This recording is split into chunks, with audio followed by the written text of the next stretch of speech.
ahora sí, estamos con Juana Politizada, nuestra invitada de hoy. Gracias por venir. Hola, Juana. ¿cómo estás, Pablo? ¿Todo bien? Todo bien. Gracias por venir, teníamos muchas ganas de charlar con vos. Comunicadora social. Comunicadora social por la Universidad de Buenos Aires. De la UBA. Tengo el título en trámite hace mucho tiempo porque soy una perezosa y no termino de hacer las cosas que tengo que hacer, pero sí. También tarda, ¿no? Tarda, pero en paralelo tengo un trámite trabado en el TAD, que es el trámite a distancia de la UBA, y no sé a quién tengo que ir a consultarle. Y empecé a hacer esto en marzo, creo, y estoy a octubre y todavía no avancé de esa situación, así que... Y también trabajaste en el Ministerio de la Mujer, sí, en la parte de las redes sociales, ¿no? fui coordinadora de redes sociales en el Ministerio de las Mujeres, sí, entré como CM y después ascendí a ese cargo, y antes estuve en el municipio de Morón, en la Secretaría de Prensa, que ahí era como una chepía, hacía de todo, iba a cubrir cosas, hacía copies para redes sociales, entrevistaba a funcionarios, etcétera, etcétera. Y también sos del conurbano bonaerense. Sí, el conurbano bonaerense. Mucha sí, gente piensa, o en el imaginario, ahora vamos a hablar un poco de tu historia, piensa que, no sé, que sos de Capital Federal. No, de hecho fui a la UBA porque en su momento estaba viviendo con mi viejo, estaba ahí en Morón cuando tomo la decisión del qué estudiar, y decidí ir a la UBA porque tenía como un perfil profesional un poco más como asociado a lo científico, si querés. De hecho, el grueso de mis profes fueron investigadores de CONICET o están metidos como en grupos de investigación de comunicación.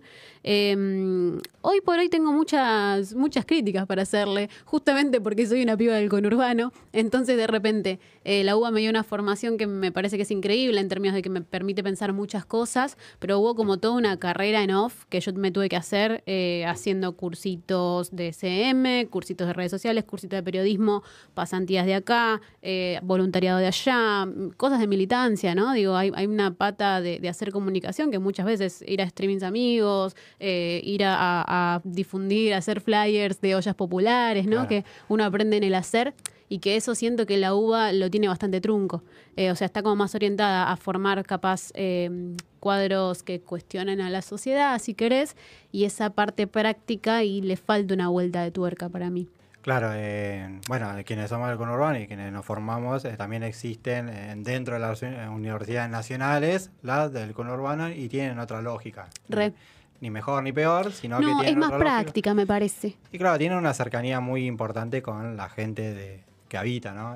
Y la inserción en el mercado laboral, ¿viste? Porque tiene alguito la UBA, que es que sos bastante clase media, claro. Es gente que vive en Cava, el grueso de mis compañeros, o gente de otras provincias, que los padres capaz pueden bancarle que estudien en la Ciudad Autónoma de Buenos Aires con un alquiler, ¿no? Digo, con las cosas básicas que uno necesita para subsistir. Entonces, hay un choque de clase muy fuerte, porque digo, yo siendo del conurbano, teniendo que viajar mínimamente 1 hora y media para llegar hasta allá, después quería encontrar laburo y era como, no, pero no tengo experiencia en esto, no, pero no tengo un contacto, ¿no? Y eso es clave en comunicación, me parece. Digo, mis viejos, mi mamá cajera y mi viejo administrativo en una concesionaria. Entonces, nadie en mi familia, y de hecho yo fui el bicho raro de eso, vas a estudiar ciencias sociales. ¿Y qué vas a vivir después? Claro, sí. Y en términos políticos, la UBA, afrontar la UBA... Bien. ¿Se siente mucho ahí el radicalismo o está mucho más discutido? No en FSOC. FSOC es bien cuca, de hecho es una facultad que tiene el edificio ahí en Constitución, pero antes estaba en la calle Ramos Mejía, enfrente de lo que es la Facultad de Medicina,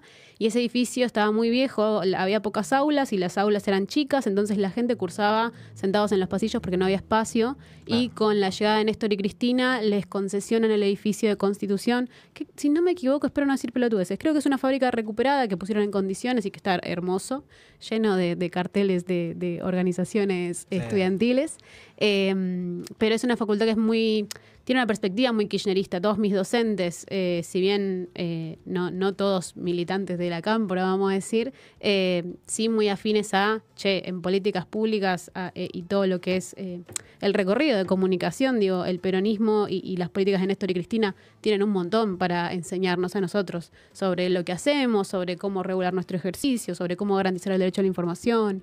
Así que no padecí tanto el radicalismo, digamos. Ahí, entonces se puede decir que el peronismo o el kirchnerismo de la época en esas cuestiones ha ganado la batalla cultural. Sí, no sé. He tenido compañeritos libertarios en mis últimos no se años trata de igual de, cursada. digamos, no lo pienso en términos de... La bajada digamos, académica, decís. claro, es como meter la cultura y la ideología, por así decirlo, ¿no? En cómo después termina votando, como un adolescente o un joven se desarrolla, digamos, porque los libertarios, vos decís, no, sí, es conocido libertarios, en 3 meses no conocemos más libertarios. Esa es la realidad también, digamos. Dios te oiga, toco madera para que eso sea así. Un poco para la gente que te conoce y para la gente que no te conoce, porque bueno, nosotros somos, te comento, somos un programa de radio del conurbano bonaerense, pero también hacemos mucho foco en las problemáticas sociales que se viven en los barrios populares, digamos. Bien.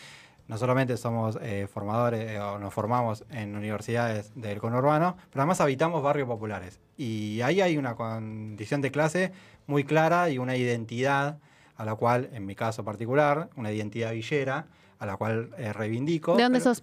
De Wilde. Somos de Avellaneda.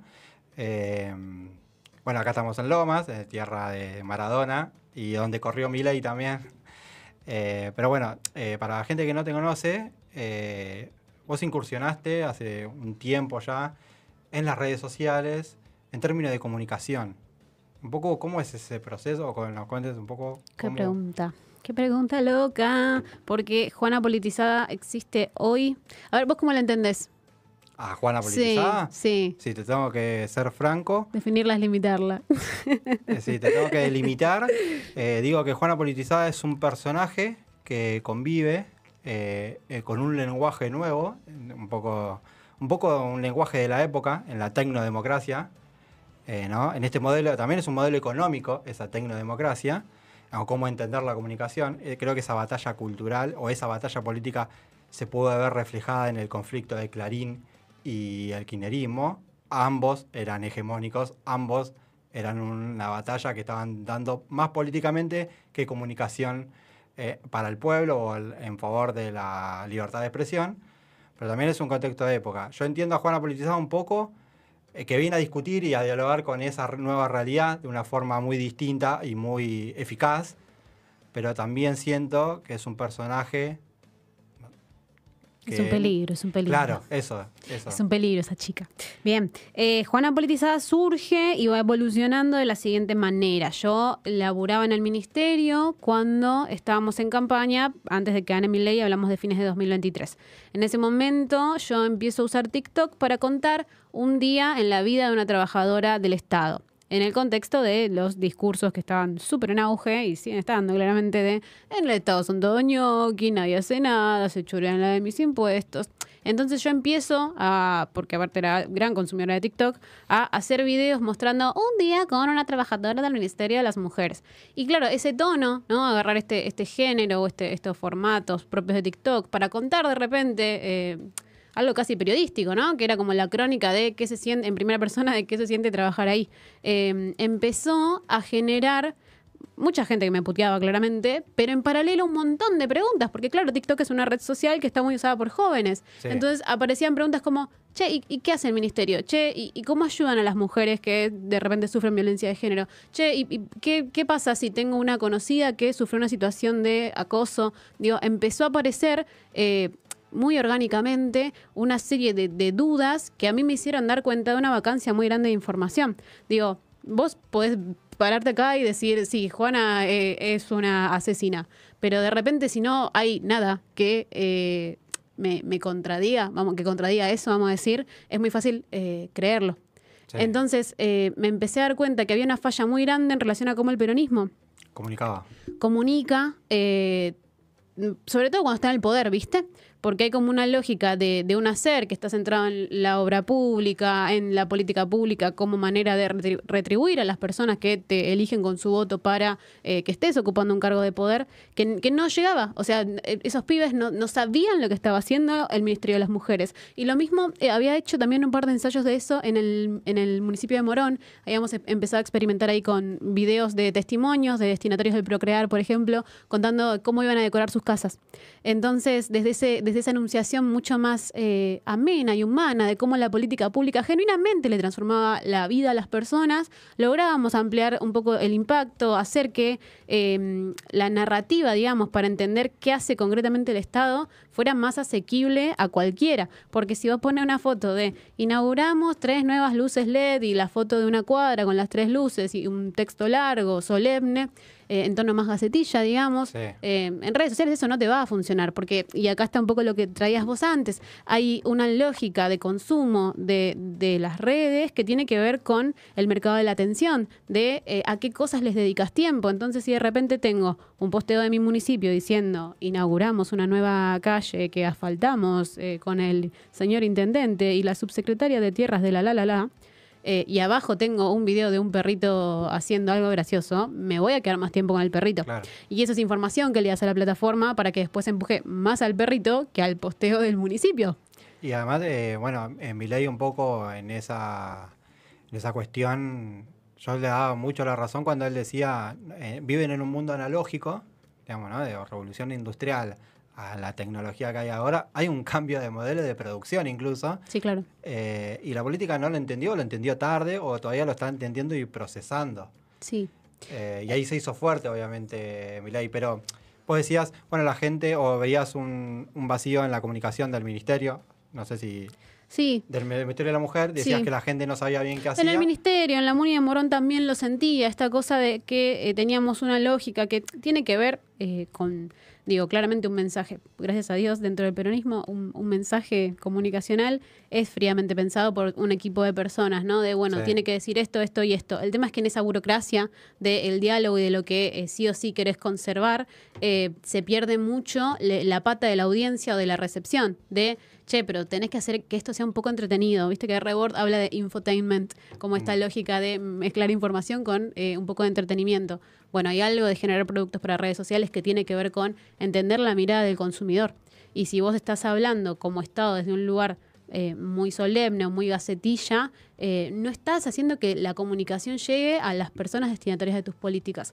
Bueno, dentro de esa búsqueda luego gana Milei las elecciones, yo renuncio al ministerio, me habían ofrecido y de hecho estuve 2 semanas laburando en Capital Humano, en el área de monitoreo, fueron 2 semanas muy feas. Ah, pero gran ministerio el de Capital. Sí, aparte en el área de monitoreo que yo estaba remota, en turno noche, viendo los programas del prime time de Johnny Viale, Claro.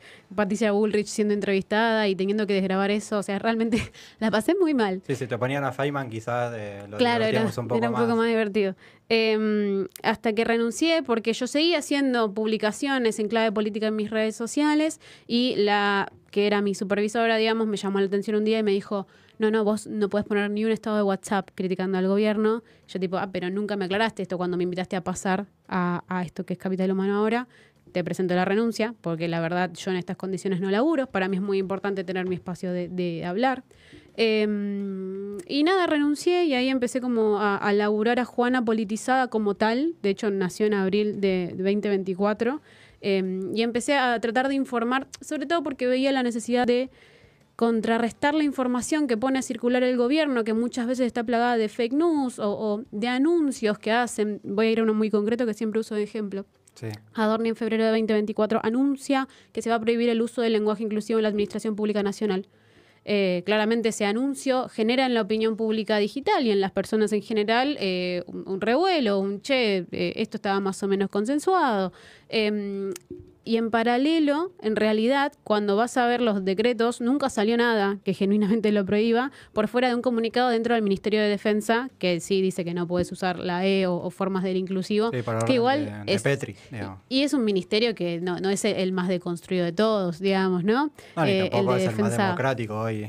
El de defensa tiene como una nueva gestión, digamos. las lógicas más masculinizadas, si querés, para pensar las cosas. Entonces, notando, ¿no?, cómo el gobierno opera de esa manera, tirando como noticias muy ruidosas, pero que después capaz no tienen sustento dentro del boletín oficial, dentro de normativas, dentro de presentaciones de proyectos de ley, empecé a usar la voz de Juana politizada para darle visibilidad a eso, de un modo gracioso, ¿no?, contando las noticias como desde un lugar cercano y que, aparte, muchas veces era la indignación que genuinamente me despierta a mí, de me levanto, me informo, leo que hicieron una barbaridad y es como, che, ¿vieron esto que pasó ahora? Entonces empezó un poco con esa vocación. Pero siento que, no sé cómo lo ves vos, pero digo, Juana Politizada como que está en el medio de ambos bandos, por así decirlo, digamos, un poco las redes sociales polarizan, digamos, el negocio de la polarización está ahí en forma algorítmica de la vida, dirá Eric Sedin, pero bueno, siento que Juana Politizada está en el medio de una batalla campal. Sí, de un modo de comunicar o de que, no sé, por ejemplo, te doy un ejemplo, digamos, el feminismo no quiere dialogar con ciertos sectores. Esos sectores masculinizados, libertarios, muy machistas, al borde ya incluso de hacer un gobierno de femicidas. Y mucha gente también militando ahí. No todo el mundo se convierte en femicida, pero bueno, ahí nomás. Y yo fui muy cercano a los libertarios, demasiado cercano a los libertarios. Entendí muy, muy bien la lógica, pero hay que tener, digamos, cierta responsabilidad de estar cerca de gente que, vos sabés, che, esta gente es violenta. No es solamente una ideología de liberal, sino que puede ser violenta. Entonces, siento que Juana Politizada un poco está en el medio de una batalla que no se quiere reconciliar o no quiere generar puentes. Bien, por eso es importante la línea narrativa de cómo evoluciona Juana Politizada. Juana Politizada entonces empieza como un personaje cuca macuca en algún punto, pero ¿qué pasa? Soy una mina que habla de política. El algoritmo tiende a separar contenidos por temáticas. Entonces yo empiezo a ver las estadísticas de mis videos y todos empiezan a tirar 60, 70, 80% audiencia masculina. Sí. Y esos masculinos eran libertarios que me agredían. Te falta el flequillo, zurda roñosa, anda a bañarte. Yo los empiezo a levantar en joda, ¿no? A veces los empiezo a chicañar, empiezo a llevar ahí como un juego de, bueno, a ver si se pueden domar a estos muchachos. ¿Se puede decir que también los empezás a enamorar? Bien, es que claro, ahí ocurre el granito que me hace como la popularidad tuitera, y que no solo fue tuitera, fue un evento mediático porque lo levantaron varios medios de comunicación. Digo, me llamaron de Futurock, salió una nota de Clarín diciendo que yo era politóloga, un desastre. Porque de la UBA. Dentro de de esos libertarios que me estaban consumiendo y me hablaban con odio, que yo de repente también veía que, claro, yo hablo eventualmente, como soy feminista, también de cuestiones más relacionadas a lo afectivo, a las relaciones. Entonces, cuando yo hablaba de política desde mi perspectiva cuca, puteadas. Cuando yo hablaba de cosas más vinculadas a lo emocional, a, che, cómo empezar una charla con una chica, esos mismos libertarios que me puteaban no me hablaban mal. Me empezaron a decir como, qué bueno que traes esto. Pero ahí yo quiero intervenir, digamos, digo que fui muy cercano a sectores de comunicación que después terminaron con mucha guita. ¿Sos amigo de Santi Caputo? No, pero vos estás en la línea de Santiago Caputo porque apareciste en la derecha diario. Eso quiere decir que si la derecha diario a vos te levanta, estás en manos... A Facu Mini Néstor también lo han levantado. Sí, pero estás en la órbita de Juan Doe, que es el nexo entre la CIDE y la Casa Rosada. Y ahí está Santiago Caputo. Conociendo a toda esa gente, porque yo te vuelvo a repetir, fui muy cercano, porque me tocó trabajar ahí. ¿En la CIDE? No. Cuando gobierno de Milei no era gobierno, se llamaban los famosos trolls, que algunos estaban financiados por la política, otros no, otros ponían guita de su coso, pero querían ellos dar la batalla de comunicación. Es decir, pegarla en Twitter para disparar a la televisión, pero a la vez que tenga un rebote en el streaming. Ese esquema lo hizo el Gordo Dan y muchos otros, pero cuando el gobierno de Milei gana, eso se quiere amplificar. Muchos libertarios, que no eran necesariamente libertarios, y ahí eso es lo que te quiero comentar, también tuvieron que, por una cuestión económica y de trabajo, crear un personaje. Y eso es lo que vos decís, che, yo me di cuenta que este libertario que me dice cuca no sé cuánto, o abortera, digamos, porque el otro día vi un mensaje que te decían abortera, después, en la vida cotidiana, ellos mismos te dicen, bueno, pues eso es un personaje, amigo. O sea, me están pagando por esto, ¿qué querés que haga? Sí, a algunos les pagan y otros no, ¿eh? Bueno, pasa que quienes manejan los hilos cobran. Yo hago, sí, claro, eso está claro. Luego yo hago la diferenciación, ¿viste? De lo que es el militante libertario de lo que es el funcionario o las cabecillas, digamos, de la fuerza política. Digo, la libertad avanza digitalmente, específicamente las fuerzas del cielo, ni siquiera te diría la libertad avanza, porque hoy por hoy es una mezcla de macrismo rancio, el nene Vera, que creo que era peronista, y digo, lo más viejo de las formas feas de hacer política. Luego tenés las fuerzas del cielo, que sí, claro, tenés a los cabecillas tipo El Gordodán, Agustín Romo, Sagas Luna, y luego un montón de pibes que están buscando comunidad, que están buscando un lugar donde sentirse contenidos, un montón de pibes jóvenes que capaz terminaron el colegio en pandemia y que de repente hay una carencia muy fuerte en relación a, cómo nos relacionamos entre hombres y mujeres. Y todo eso fue un poco el caldo de cultivo que hace que esos pibitos decidan tener sus personajes, sus trollcitos, para salir a decir barbaridades en internet, porque entienden que están defendiendo esa comunidad a la que pertenecen también, ¿viste? Nada, dentro de estos trolls que me puteaban en TikTok, apareció un día el famoso Jaime Leikowski. Me insultaba por escrito, digamos, no me acuerdo ya ni qué barbaridad me decía. Y un día me habla por Twitter, me escribió por mensaje privado y me empieza a decir como, bueno, nada, no sé qué, la verdad me pareces linda. Y yo me quedé como, y ahí empezamos a hablar. Yo todo el tiempo le marcaba tipo, che, mirá, todo bien con que seamos amigos, me parece recopado porque la verdad me interesa entender cómo pensás, pero no me gustás. Nada, se sostuvo en el tiempo varios meses esa relación virtual, vamos a decir, en la que en serio yo siempre le dejé en claro tipo, che, no, o sea, me tiraba un palo y era como, no. Hasta que un día sale a decir, por algo que había dicho Galia, ay, las feministas son todas taradas, no sé qué cosa, y yo lo carpeteo y mando una foto que él me había puesto como que estaba con una birra y me decía, ojalá estuvieras vos acá o algo por el estilo. Entonces digo, esa careta, ¿no?, del personaje que te habilitan las redes sociales en la medida en que está la posibilidad del anonimato, ¿no? Se cayó a pedazos. Y en paralelo yo escribí toda una nota en la que contaba un poco, che, miren, pasó esto. Y ese fue el salto viral que tuviste. Y ese fue el evento mediático primero, digamos, para, nada, que Juana Politizada tuviera como cierto reconocimiento dentro de gente de nuestra edad súper politizada. Digo, si yo me cruzo una señora en la calle y ni en pedo me conoce, un pibe de más o menos 30 años es probable que sí. O sea, es un reconocimiento muy de personaje de redes en algún punto. Nada, después de que pasó eso, creo que crecí como, no sé, ponerle que 7.000 seguidores cuando se hizo viral esa situación. Recibí muchas puteadas, ahí empecé a acostumbrarme a ser muy insultada en internet, pero me empecé a dar cuenta que los algoritmos polarizaban mucho, o sea que eso ya estaba claro en realidad, pero que a veces las fake news podían circular tanto por derecha como por izquierda. Sí. Digo, me ha pasado de ver, por ejemplo, posteos de cuentas feministas que tienen mucho alcance, mucho reconocimiento, con likes y compartidos de amigas mías, que cuando vas a leer la forma en la que está planteada la información o la lectura del dato, está muy sesgada. Y lo he salido a criticar públicamente y me han dicho como, no, bueno, pero vos no entendés. Es difícil, pero tiene mucho que ver con la forma en la que estamos consumiendo información hoy. Digo, si el teléfono te genera burbujas de información acordes a lo que vos te hace sentir más cómodo cognitivamente para permanecer más horas en el teléfono, y esto en relación al modelo productivo, y capitalizarlo, digamos, luego como tiempo de publicidad que se vende, o que venden las aplicaciones en realidad, ¿no? Estás en un problema porque todo el tiempo estás pasando 5, 6, 7, 8 horas con el teléfono en la mano viendo cosas que reafirman la manera en la que pensás el mundo. Claro. Entonces, eso para mí es un llamado de atención muy grande en términos de no estás recibiendo información de calidad, porque información de calidad supone recibir cosas que capaz no te caen tan bien, pero que te hacen decir, este dato que me están poniendo acá capaz no es tan exacto. Esas cuentas de las compañeras lo hacían a conciencia, decís vos.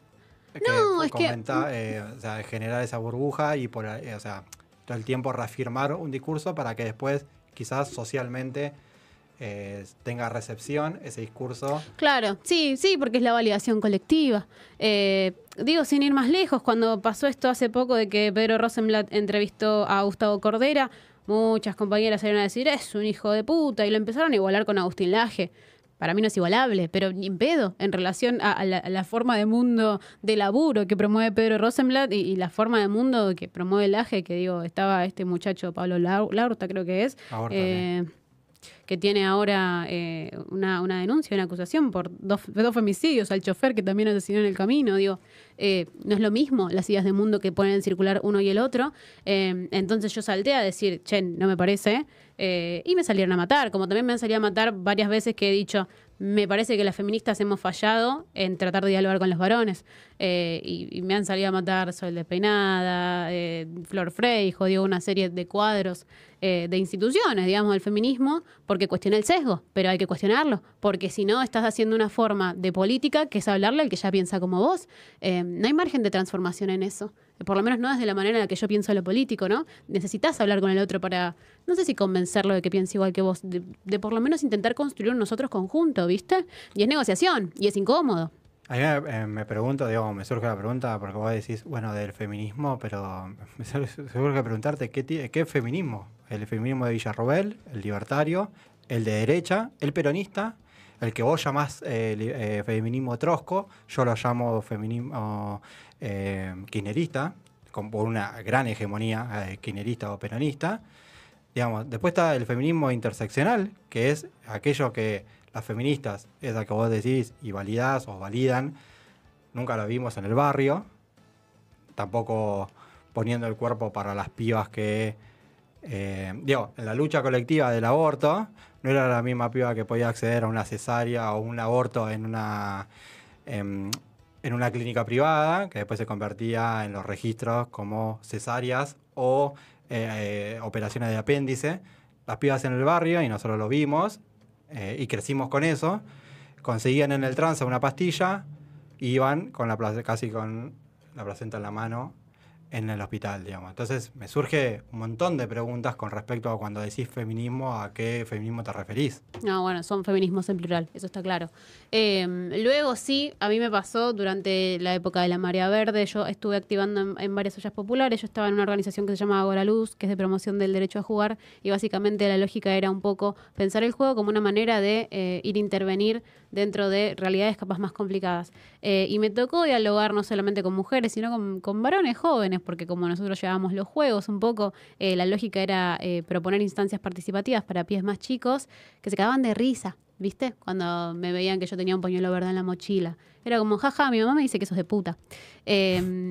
Claro, y sí creo que hay ahí una de hecho yo lo digo constantemente, que el feminismo cuando levanta la consigna del aborto legal, lo hace desde una lógica que es profundamente neoliberal, que es la de mi cuerpo es mi decisión. Hay una cuestión de individualismo que en términos estratégicos tiene sentido, porque es lo que te facilita la adhesión de muchas personas para que sea un reclamo masivo y que de repente el Congreso lo tenga en consideración y no pase desapercibido, pero también es problemático, porque hoy por hoy decanta en feminismo trosco, que es esta idea de Sol Despeinada de decir el que no piensa como yo es un hijo de puta, el que no piensa como yo es un facho.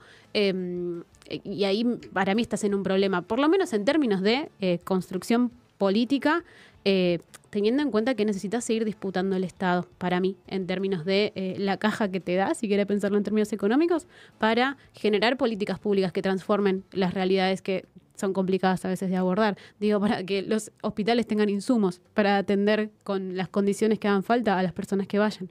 Ese es mi reclamo principalmente, que justamente la masividad del movimiento terminó decantando en un no reclamo por la disputa del Estado, sino es como esta lógica más de, si no pensás como yo, sos un pelotudo y listo. No es de hacer política. El colectivo feminista tuvo como dos auges, ¿no? De la conquista del aborto legal, que fue mucho más social, incluso discutido, digamos.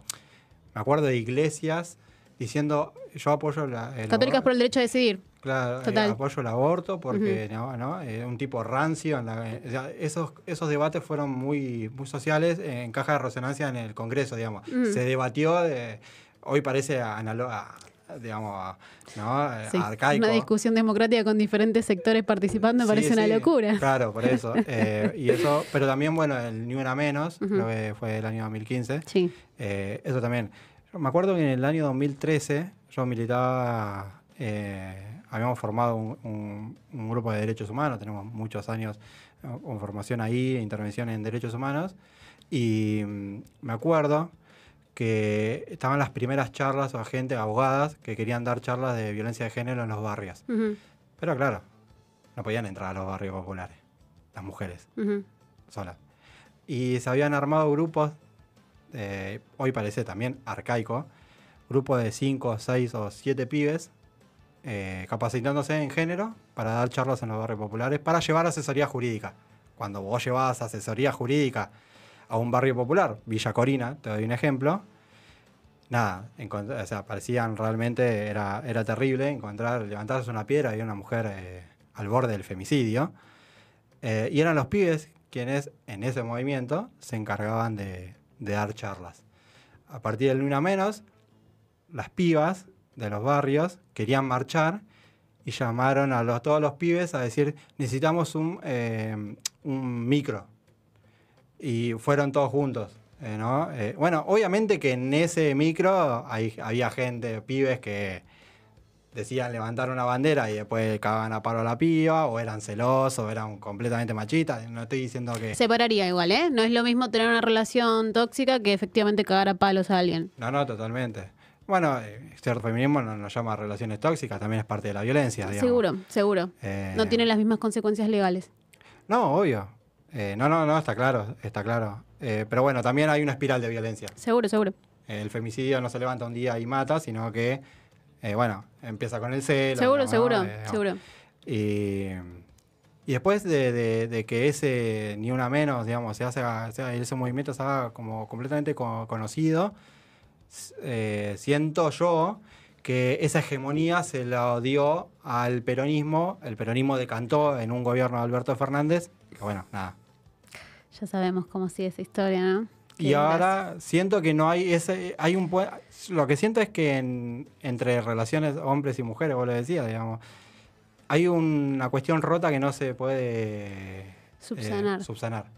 Sí, estoy de acuerdo con eso. Por eso me parece que es clave un poco este rol estratégico que trato de sostener en términos de aportar una mirada crítica a un feminismo que yo creo que está muy radicalizado y que entonces no propone formas alternativas de relacionarse con varones que no sean decir lo que yo quiero o no hables, cállate varón.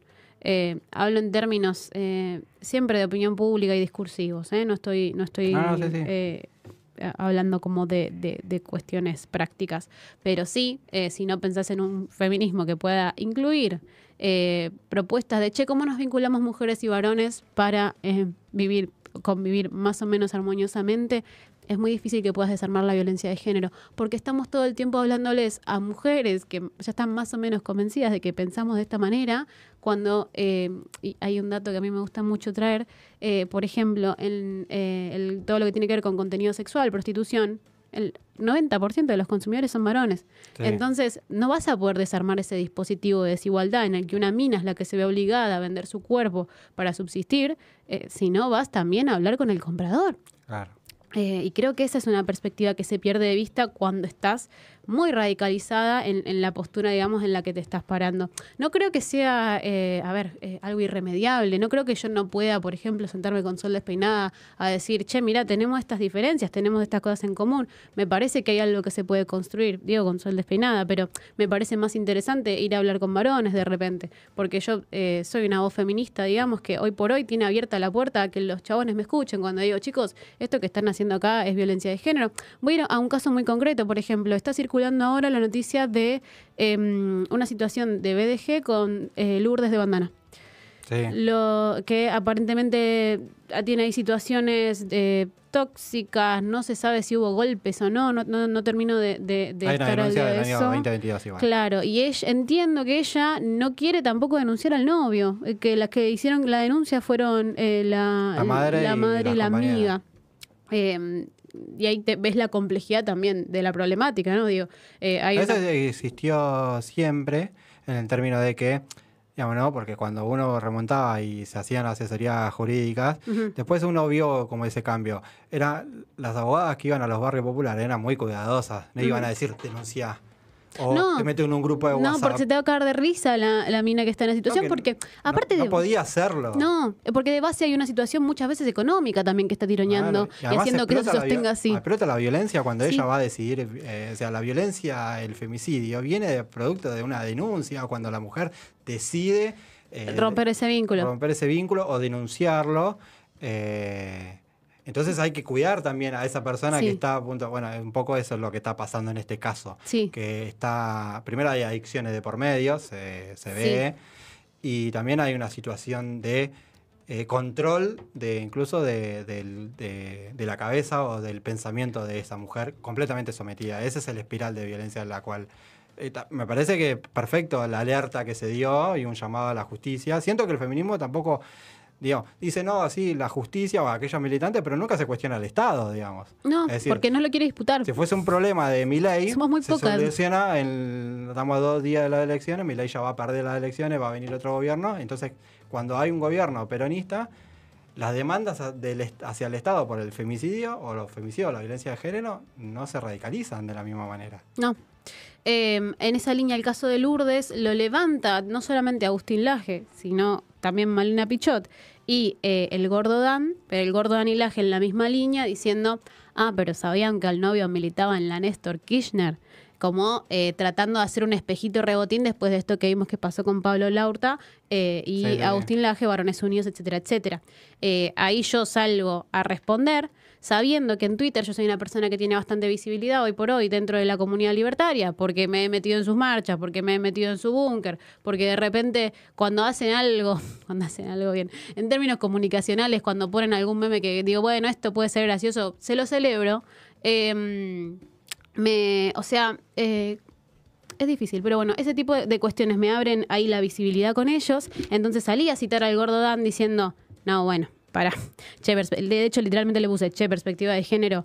La que reglamentó la ley de erradicación de las violencias de género fue Cristina Fernández de Kirchner en 2009, ¿no? Estamos acá tratando de igualar una cosa con la otra y no es lo mismo ser parte de una organización kirchnerista con la experiencia en políticas públicas progresistas y feministas que traemos encima por todo lo que hizo Cristina, un matrimonio igualitario, ley de identidad de género, incluir la categoría de femicidio también fue una política de Cristina dentro del Código Penal. Entonces fui un poco a reponer eso y abajo puse también, no está bien esto de usar la foto de una mina golpeada para tratar de juntar votos. Y bueno, ahí los tengo recontraputeándome, pero también yo tengo la certeza de que eso está circulando dentro del nicho de ellos, que la mayoría son personas profundamente desinformadas. Entonces que les llegue información mía mostrando que se puede hacer feminismo dentro del Estado, concretamente con una política que tomó Cristina, rompe un poco, ¿viste? Esta polarización constante de escucho una campana y la otra es estúpida.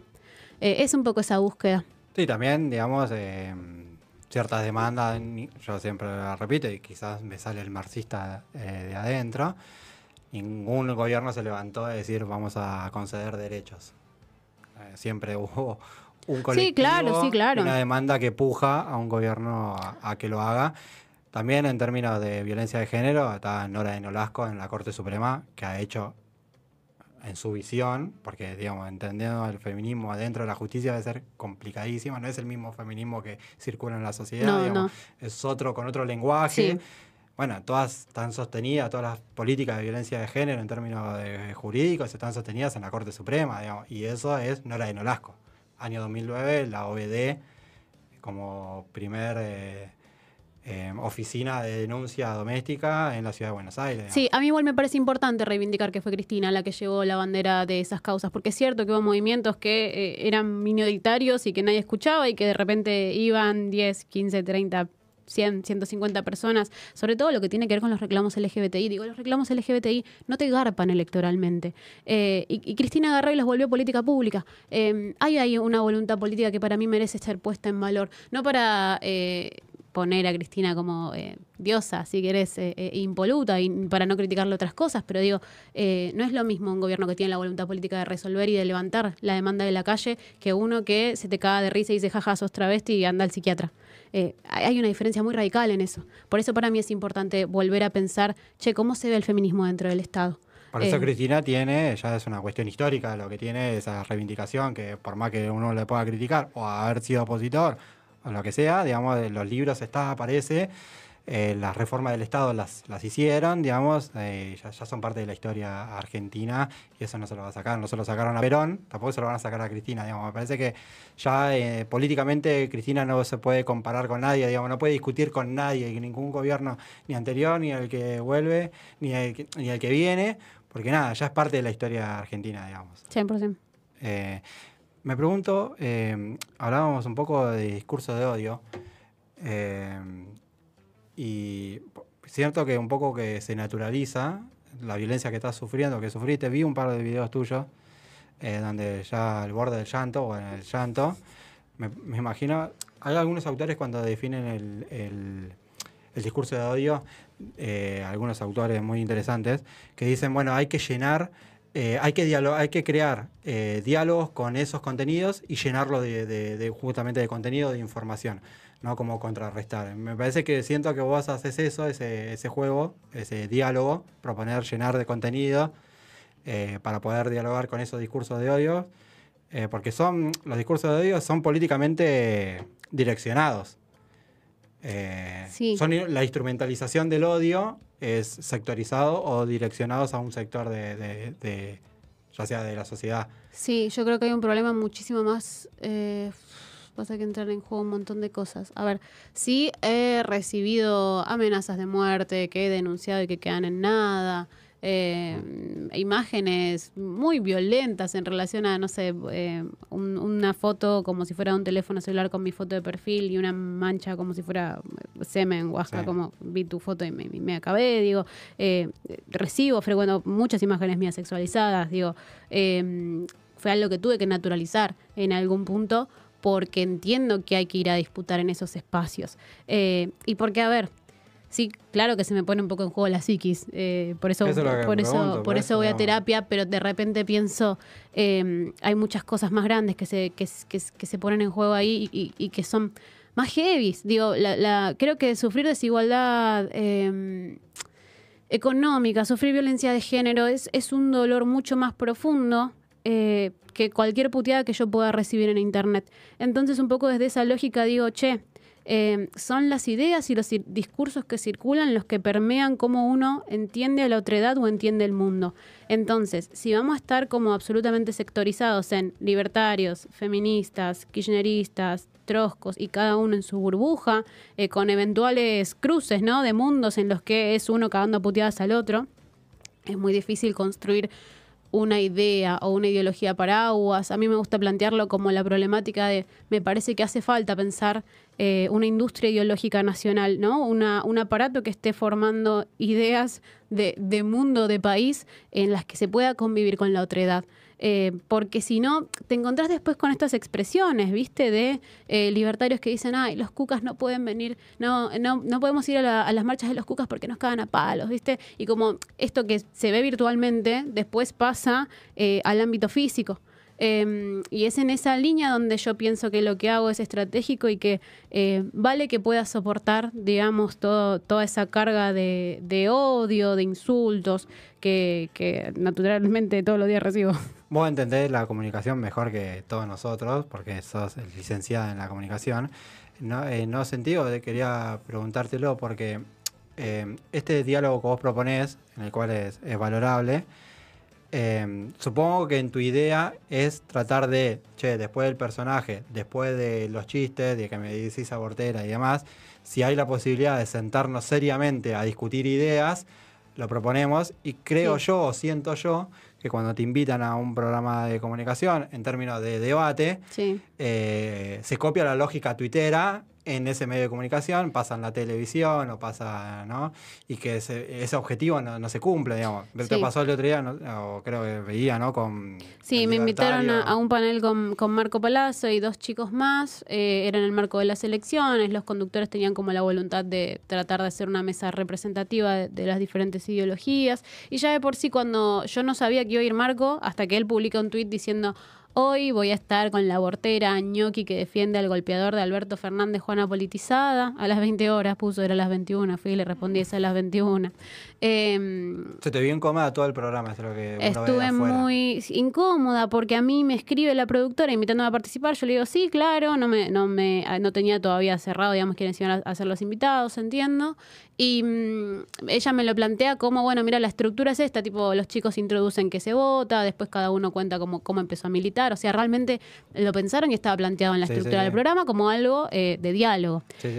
Cuando Marco se entera, cuando Marco se entera que voy a estar yo, y teniendo en cuenta que hoy por hoy Juana politizada significa cosas por este personaje mediático que crece mucho, salió a comunicarlo como, hoy la voy a domar.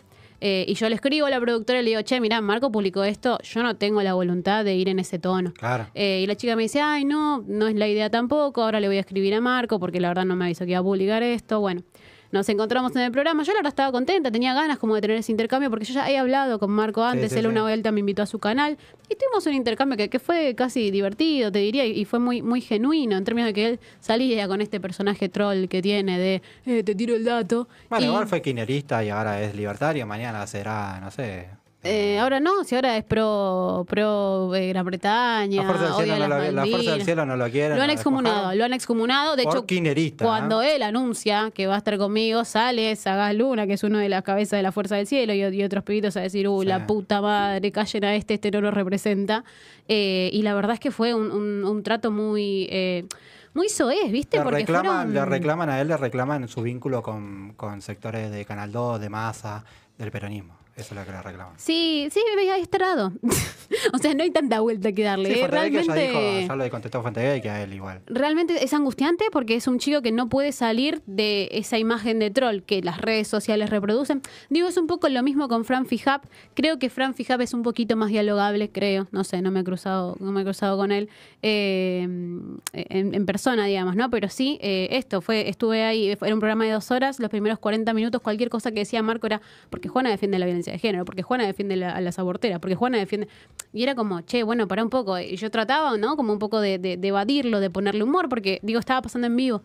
No tenía margen de edición. Yo laburo mucho con todo lo que tiene que ver con guión en general, porque mi personaje, digamos, tiene su base en hacer videos para redes sociales. Sí. Entonces, en general, salvo que yo un día tenga una idea y prenda la cámara para empezar a hablar, suelo laburarlo así. Entonces, de repente, me estaba sintiendo como muy expuesta. Había 60 personas conectadas viendo eso y no podía mostrarme enojada porque era un poco darle la razón, ¿viste?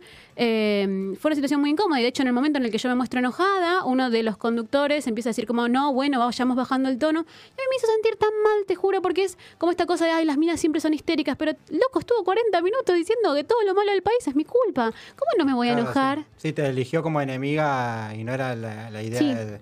Creo que hay una responsabilidad del equipo de comunicación. Y estuvo, o sea, los chicos realmente le pusieron un poco la mejor ahí, pero es difícil cuando no estás en un ambiente politizado poder contener eso, ¿viste? Tenés que tener un poquito de cintura de cancha para saber hacerlo. Nada, al final del programa se apagó la cámara, Marco viene a salvarme como si no hubiera pasado nada, y yo le digo, no, pará, loco, estuviste 2 horas tratándome como el culo. A mí la próxima vez que me inviten a un programa y sepa que vas a estar vos, yo no voy a aceptar esa invitación, porque realmente me estaba haciendo pasarla mal. Y salí con esa angustia y no sabía qué hacer, porque yo sabía que él iba a ir a clipear la parte en la que me hizo sacar y no quiero hacer circular esa representación mía, ¿viste? Yo sé que publico muchas boludeces, a veces más graciosas, a veces más serias, pero en general yo cuido mucho que Juana Politizada sea una voz propositiva, no de denuncia, o si es de denuncia, que sea una denuncia que te invite a hacer, ¿viste? Y la verdad es que mostrarme enojada no es algo que me cope. Y eso que vos decís se nota bastante cuando escribís. Gracias. Cuando quienes te leemos, más allá de, bueno, digamos, tampoco voy a ser sincero, no voy a ver TikTok, no compro ese diálogo yo con la tecnología, hasta acá llegamos, pero sí me interesa mucho cuando se escribe y creo que ahí en la escritura encontrás eso, digamos, ¿no? Sí. De bajar un poco, ir al personaje y ir volver y demás, pero encontrar un poco la seriedad y las cosas como tienen que ser. Digamos. Yo elegí estudiar comunicación porque me gusta mucho escribir y laburé muchos años haciendo periodismo escrito en medios autogestivos y nada, cuando empecé a ver que en redes sociales si te adaptabas más o menos a los formatos podías como capitalizar un poco más de atención dentro de lo que decías, empecé como a laburar más en esa línea, pero justamente desde la lógica de la efectividad, ¿viste? Y es un poco un bajón, pero al mismo tiempo es como, de algo tenés que vivir, ¿no? Es como, bueno, elegir cómo sopesar el querer hacer, el necesitar ingresos para pagar las cuentas y tu subsistencia, ¿viste? Me sale una pregunta ahí de tu newsletter, digamos, ¿por qué necesitas que la gente te diga la ocupación, digamos? ¿Cómo la ocupación? Cuando rellenás el formulario de tu newsletter... no, curiosidad. Me gusta saber a qué se dedica la gente que le interesa informarse conmigo. Y aparte es muy loco, hay de todo. Hay ingenieros, gente que labura en hospitales, y me pone contenta, ¿viste? Porque hay una búsqueda de Juana Politizada y que también aparece en esta búsqueda de tratar de caminar por los grises en algún punto, ¿viste? Que desradicalizan bastante las conversaciones, que tiene que ver con poder llevar la conversación política a personas a las que les chupa un huevo, a personas a las que scrollean y solo le aparecen perritos. Es una búsqueda muy difícil porque una es una sobregirada, entonces no puedo dejar de ser yo misma, que estoy todo el tiempo leyendo noticias de política y hablando con gente y che, esto cómo es, pero bueno, es esa construcción, ¿viste? De poder hacer que lo político sea accesible para la mayor parte de las personas posibles, digamos. Yo no lo iba a llenar, no. Puedes mentir. Puedes poner No, porque por eso no lo terminé de llenar, porque digo, muy policía. Me imagino que debe, sí, me imagino, pero me imagino, dije que debo ser el primero que va a poner pedido ya. Hermoso. No te creas, hay operarios de fábrica también. Bueno, por eso. Es una comunidad muy diversa, me pone muy contenta en ese sentido. Te hago la última porque obvio. Siento yo, vos te reivindicás peronista, obviamente feminista, siento que dentro del peronismo, y eso es una percepción mía... ¿Vos cómo te reivindicas? Yo soy marxista. Marxista. Completamente. Ahí va. Sí. Yo sí podría... Cuasi anarquista, digamos, te podría decir. Digamos, no, yo, ¿militaste alguna vez en algún lado? Sí, me milité en lo que era el Frente de Izquierda. Ella es una colectora del kirchnerismo, porque yo pertenecía... Digamos, ¿No te gusta el kirchnerismo? ¿No te gusta el kirchnerismo? No, soy marxista, digamos. Yo siento que me tengo que adecuar a la clase social en la que vivo, digamos, ¿no? No existe para mí, esa es una diferencia que tenemos con los peronistas, la clase media es un invento del capitalismo, no existe la clase media, sos de empresario o trabajador, punto, no hay otra vuelta. Hay grises, sí, pero no en términos tan grandes, ¿no? Bien. Pero bueno, nada, yo como soy de los barrios populares y demás, me adecuo ideológicamente a, digamos, a la clase social a la que pertenezco. Me gusta hablar con marxistas, me hacen cuestionarme pero muchas además cosas. no es solamente una ideología, porque yo no soy partidario de la izquierda, sino que es una metodología Ok. de cómo afrontar la vida. Bien. No, mañana te meten un tiro, el único video viral que tengo es cuando me quieren asesinar en Quilmes. Eso salió en la tele, así que es el único, y por esa experiencia no quiero tener más videos virales. No está bueno. No No recomiendo. No está bueno, nada, pero digo, volviendo a la última pregunta, siento que sos del ala muy morenista. No, es difícil de definir, no. Animate dentro de... No, es que dentro de todo lo que es el peronismo hoy, digo, tenés Frente Renovador, tenés La Cámpora, tenés APIB, tenés... a ver que me estoy olvidando, Movimiento Evita.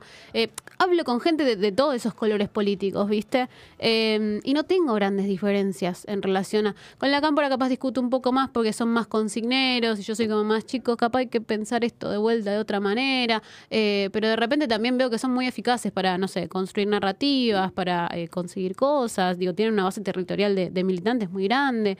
O sea, para mí mi etiqueta es peronismo feminista y es una postura política dentro de este ecosistema en el que el feminismo existente está o neoliberalizado o más desde este lugar medio que para mí es como trosco, no peyorativamente, pero sí desde la radicalidad. Digo, ni siquiera es marxista en términos de transformación social. Por eso te digo que me reivindico marxista, porque, digamos, vos decís trosco. Yo puedo estar de acuerdo. Y si la referencia que tiene la gente de la izquierda es Bregman, y bueno, no nos podemos quejar del trosco ese que te dice, porque es peronismo, básicamente, de izquierda, digamos, no. Pero bueno, te recomiendo y estaría bueno que reacciones, digamos. Debates eran los de antes, decía yo, estamos a 2 días de las elecciones, sería bueno que puedas reaccionar a los debates de Moreno y Altamira. Tengo que verlos. Igual no soy militante de PIB, sí, el otro día estuve con él, pero ¿por qué? Porque mi mejor amigo virtual es de PIB, entonces pasamos mucho tiempo hablando, pasamos mucho tiempo juntos, la otra vuelta me dice, ¿querés venir a Gelatina? Va a hablar el Guillote, bueno, dale, voy a escuchar el programa, y de ahí el Guillote se levanta y nos dice, chicos, yo voy para el Día de la Lealtad que se hace en la casa de Cristina, ¿quieren que lo lleve? Sí, de una, y de repente estábamos los dos en el auto del Guillote hablando con él, yendo para allá, me dice, y digo, fue una experiencia que fue divertida, pero no me vuelve militante, de hecho ahora está dentro de Fuerza patria, hay candidatas de principios y valores dentro de las listas. Pero sí, luego, de hecho yo se lo dije, para mí el principal problema que tiene Moreno, está bueno que vuelve a pensar la economía desde un lugar mucho más material, me parece, en una época en la que la lógica de gobierno, tanto en el albertismo como con ahora Milei, como con Macri, tiene que ver con un modelo acumulativo que es especulativo. Sí. Y eso es un problema en términos de la no redistribución, de que siempre gana lo mismo de siempre, de que no están claras las reglas del juego para nadie. Y Moreno te dice, tipo, che, volvamos a pensar la economía como en términos de producción, de que la gente labure y pueda tener un buen sueldo. Hay cosas que me más hacen vuelve ocupadas. al 45, digamos, ¿no? Sí, a una lógica económica materialista, te diría. No sé si marxista, me va a sacar cagando, pero sí materialista de ver cómo funciona en la diaria, digamos, la torta económica. No marxista, él tiene un sueño, digamos, de que el mundo se va a convertir en peronista. Sí, Eso no va a pasar. Sí. ¿Cómo que no? El peronismo tuvo su gran auge con una conciencia social marxista. Sin dudas. Y comunista. Eso no se va a volver polémico, pero... 17 de octubre es eso, es conciencia. Pero luego sí, sus militantes son profundamente machistas, te quieren descalificar a alguien y le dicen traba. Y de hecho se lo dije a Moreno el auto, le digo, Guilla, a mí me gusta cómo pensás vos, pero la verdad tus militantes son bastante machirulos. Y sí, son salvajes, los chicos, me dice. Bueno, ¿y qué va a hacer? Son los movimientos. Muchas gracias por estar acá. Gracias por la invitación. Gracias.